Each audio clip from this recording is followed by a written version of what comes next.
I'm going to hate doing this really, really much. Hi, it's me, Josh Head, and I know what you're thinking. You haven't replied in a while to anything, and you haven't done any riff tracks or anything.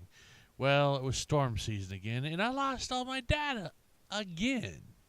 But besides that, I guess I've saved my stuff somehow, and I gotta find it. Disk, and I've saved it to email somehow. Yeah, I just sent it to myself. So I gotta find all that. But basically, I'm replying to this person that was talking about D&D or RPGs and feminism.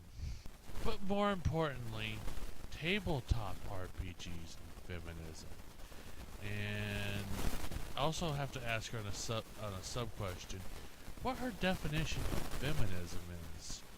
And now, this is why I'm going to hate this, because it's going to start a discussion, and I hope not to be trolling, because online I come off as a complete butt to people. In real life, I'm a really nice guy. But here's the thing, though. After I watched her video, I had several underlying problems, even though I agreed with her mainly. Outright. One of them was the fact that, she looked at the shortage of women in gaming, and I also kind of include gaming in general, or geek culture in general, on top of that, because it's also the same issue as a feminist issue. But her definition of feminism, I'll start with that, is basically all inclusion. Now, the thing I have a problem with that is feminism basically is a loaded gun. I put that analogy very lightly, of just ideas that preconceived notions. Not to say that feminism might not have originally, and may still do have some legitimate claims, or originally had a lot of legitimate claims. But when you frame something as a feminist issue, especially when it comes to just the issue of including more people in D&D or something like that, you seem to be asking the wrong question. By asking the wrong question, you view the problem wrong, and by viewing the problem wrong, you pretty much come up with the wrong answer, or maybe a really close answer, but not ultimately good one. And that's the problem I'm having here. And I'd love to discuss it with her and see what her opinion on it is. Basically, my analogy here, I'm going to use an analogy. There's this, no, not analogy, but there's this speech on this show called Cogius that sums up what I guess you could say I'm saying here in a great way, by giving the "we're not all equal" speech. It's I think one of the third or second episode. I think she should actually watch this, because it uses a lot of the ideas behind equality against itself, but is wrong because it conflates uniqueness with equality. And by that, well, let me tell you what the speech is. It basically says we all have individual abilities, therefore we're not equal. This is done by the bad guy, by the way, so I just like to point that out. But that's an idea of framing the question wrong. By framing the question wrong in this context, the bad guy gets away with, well, misleading the people. But the way I see she's framing the question wrong is when you frame a question like how to include more women in D&D or video gaming or geek culture, comic book culture, whatever you want to add to that, you seem to think that, people seem to think about more about it as an inequality issue. Well, it's not an inequality issue, it's an inclusion issue, if I get my terminology right. And by that I mean, it's, a market expanding to include more people, and how to include those people. And that's the issue here, because if a market doesn't include more people, it doesn't bring in more people than it loses, then it dies. And that's the issue. That's why I want tabletop RPGs to expand, Japanese anime to expand, all of geek culture to expand. Of course, geek culture is a vague term anyway. It can mean about anything because all the requirement is to be really, really into something, but that's beside the point. But the thing is I think she conflates this with feminism. Not conflates. That's the wrong term. She puts the two together into the detriment of what people see feminism as. Now, don't get me wrong. There's several different ideas of feminism. A good example would be Arnarda Sarkeesian's feminism, which I think is a detriment to humanity. But then there's this girl's feminism, and I should get her name here. I'll put it at the end of the video or on the screen or something, which is basically, from what I understand, really close to my beliefs. Of course, I don't consider myself a feminist.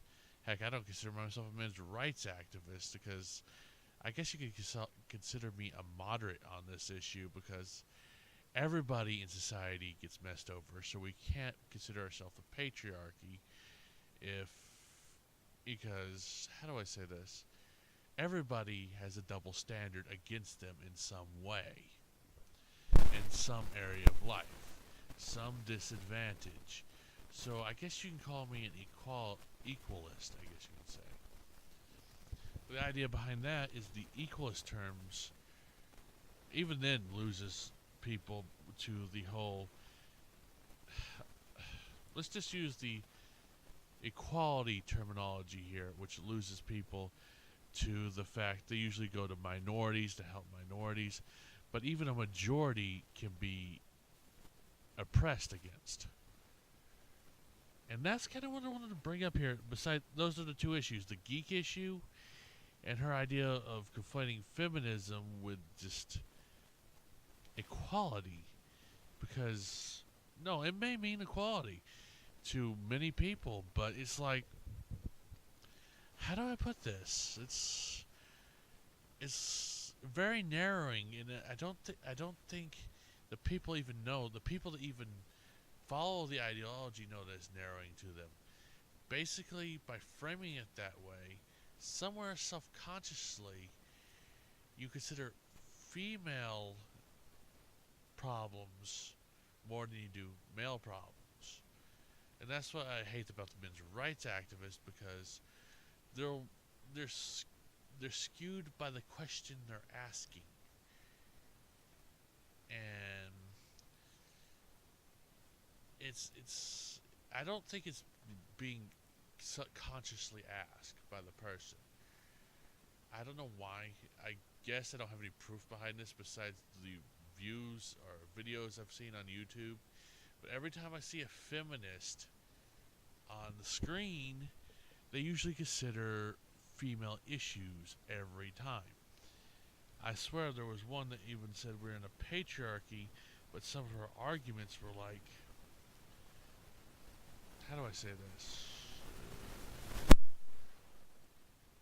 Sheesh. Basically, her arguments were kind of proved that we're in a two-way system of double standards. But as this relates to the geek issue of D&D, to include more people and to frame the question wrong kind of makes it sound like the boys' club of sexism. And that's the misconception most people have about being a geek, being an otaku, which is not true anyway, being a comic book fan, or being a RPG player, a tabletop RPG player.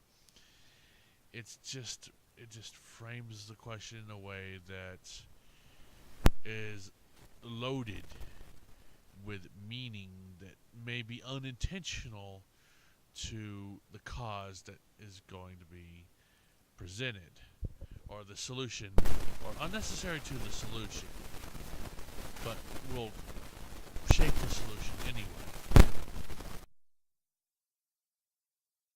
Basically what I'm saying is it adds extra baggage that doesn't help, and is unnecessary to the discussion. And that kind of is, well, I'll give you a good example. The Atheism Plus issue was a great example of this. Atheism has nothing to do with feminism, but feminism seems to want to, or at least some people want to add feminism ideas and narrow what you can believe as an atheist or as a subgroup. But that doesn't make any sense. Atheism to subgroup divide a subgroup is, or a minority is to pretty much the detriment of that minority. But anyway, I know I'm touching on a lot here, but besides that, I guess I got nothing else. Yeah, this wasn't a very good video, and the audio wasn't really good either, so I'll see what I can do about that. But besides that, I guess that's it. It's me signing off. Talk to you later. Bye.